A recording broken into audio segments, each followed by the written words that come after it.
An accused sex trafficker, Ghislaine Maxwell, appeared in a federal courtroom today for the first time. All of her previous appearances happened virtually. Chief investigative reporter Jonathan Dean's here with what happened at this afternoon's hearing. John? Yeah, Maxwell wanted to be in court in person, and today she again pleaded not guilty. This time, her not guilty plea was to an added sex trafficking count. Prosecutors say she exploited a 14-year-old girl performing sex acts for Jeffrey Epstein. Maxwell's lawyer entered the not guilty plea for her. Maxwell looked thin and intense at the defense table. She sat and answered just a few questions from the judge during the brief hearing. The FBI arrested Maxwell in July on charges she helped recruit 3 young girls so Epstein could abuse them.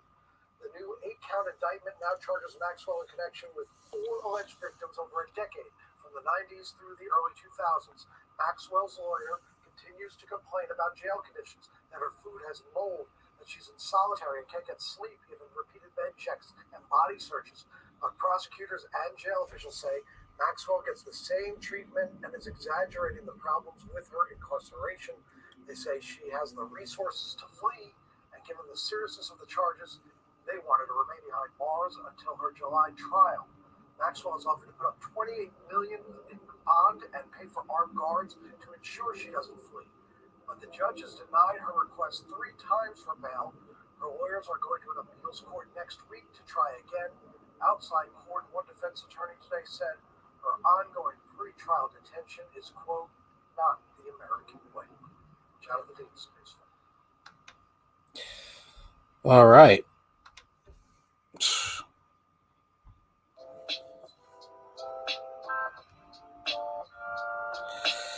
See, this is what entitlement looks like. This is what entitlement looks like. Okay? And the last part, which said that, oh, I would pay for armed guards, so I wouldn't flee. Nobody... I know, her lawyer looked at her like, are you really serious? Did you just say that? Did you just say that? No one says I will pay for armed security so I won't leave the country, knowing the charges that are against me. If anything, you would pay for armed security so you can get out the country with nobody trying to stop you because you have armed security. And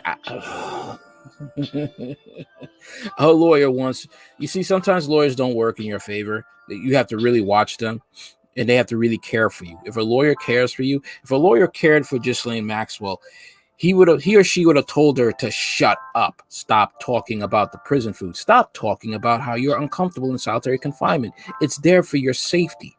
But this is how you can tell this woman is entitled. She's entitled.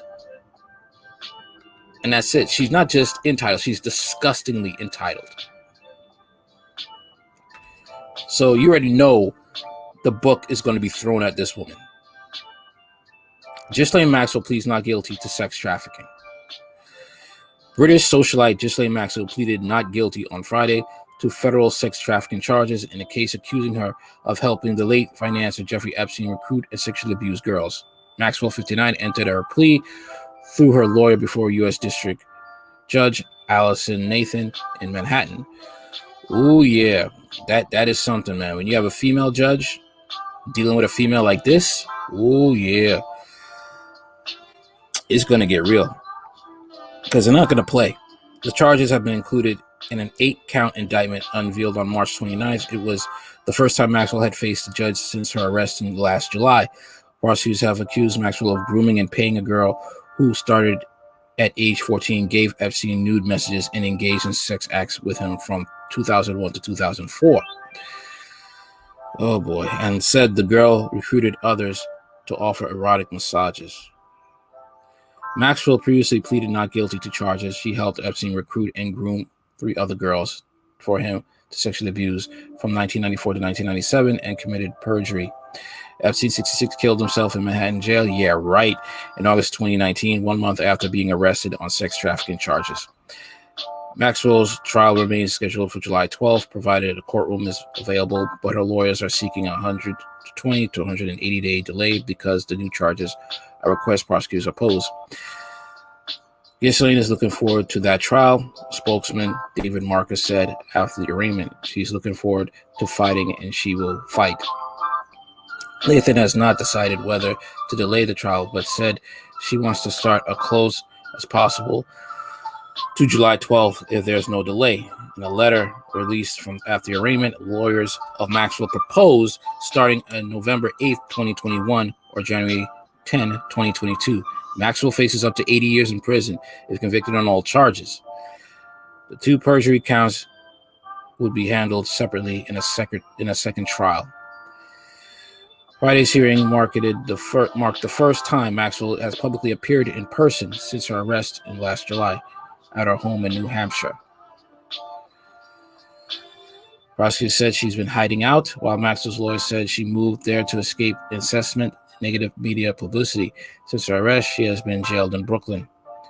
Maxwell wore a loose-fitting blue short-sleeve shirt and a white mask with her dark hair reaching below her shoulders. Her older sister, Isabel Maxwell, attended the hearing. Maxwell had appeared by video for her prior arraignment. I just don't understand. You're a woman, and you would feed your boyfriend's sick habit. The fact that he showed you that's that side of him should have made you run to the hills. But because maybe you're rich, you think you're better than everybody else. Or your family just didn't really care to parent you. They didn't care to raise you with self-esteem and respect. Lawyers for Maxwell have complained that she suffered from weight and hair loss in jail, which prosecutors have denied. Nathan has denied bail 3 times, calling Maxwell a substantial flight risk despite the proposed $28.5 million bail package. On Monday, Maxwell's lawyers is expected to argue before the federal court in Manhattan that the third bail denial should be overturned.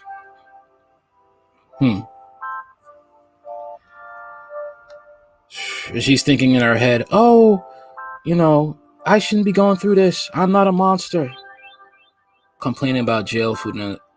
You just see how it's sad and sick how you see how people with money think. How they think. I mean, not all people with money act like this, but people who have done crimes like this, you could see their sense of entitlement. You could see, their lack of remorse, their lack of empathy, their lack of being a human being. And she honestly thinks she's going to get out of this. She's not. She really isn't. Not a monster. In seeking a trial delay, Maxwell's lawyers cited the voluminous amounts of evidence, blamed prosecutors for being too slow to turn over materials, and said jail restrictions have impeded Maxwell from preparing her defense. The lawyers have also repeatedly cast doubt on whether their client can even get a fair trial, faulting the media for treating her as a monster because of the Epstein effect. You wouldn't be going through this if you didn't hook up with a pedophile. Prosecutors have pledged to make significant efforts to ensure that Maxwell was prepared for a July trial. They also said a delay would also harm the 4 alleged victims, saying 2 have reported significant stress from the case and expressed a desire to go to the trial. Everybody felt that they were cheated by Mr. Epstein's death. David Boies, a lawyer for some of Epstein's and Maxwell's accusers, said after the arraignment, Epstein did not kill himself. Now he was silenced because he had a list of names. He had a lot of dirt on some pretty powerful people. Don't believe the hype. Do not believe the hype. Now that Miss Maxwell is going to trial, he added, I think that is something they are looking for too. Even if no delay was granted, a July 12th start is not assured. Only 7 courtrooms in Manhattan Courthouse have been reconfigured for the COVID-19 pandemic to accommodate jury trials, according to a spokesman. Jail defendants in criminal cases get higher priority for jury trials, but some defendants are ahead of Maxwell.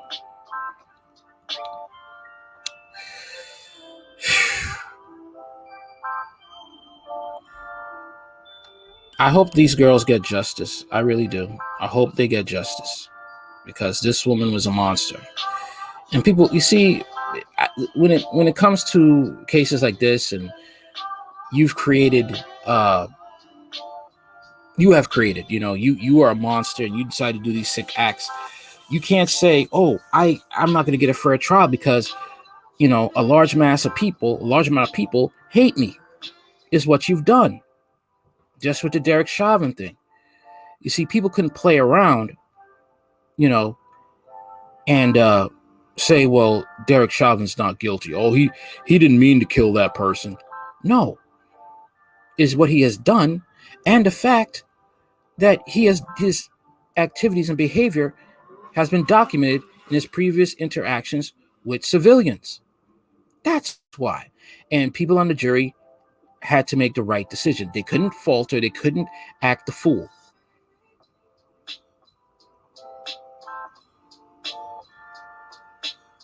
Now, with Ghislaine Maxwell, like I said, that's the similarity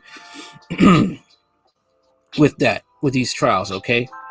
That these are two despicable people who did two despicable acts.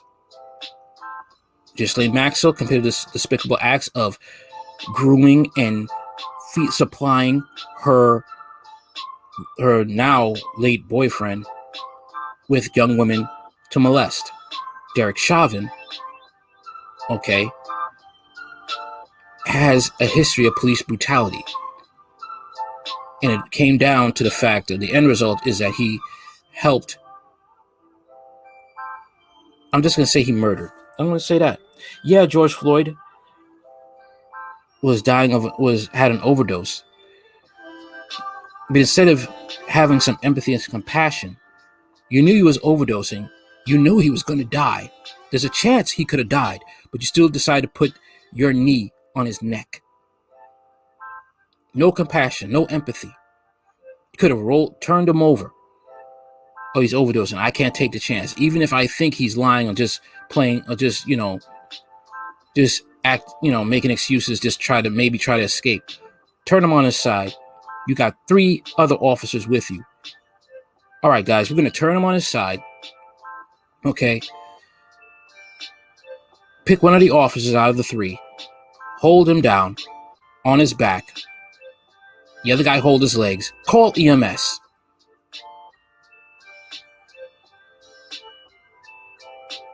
We're going to hold the line here. We're going to make sure this guy's going to get medical attention. That's what a real officer would do. But not Derek Chauvin, who thought he was above the law.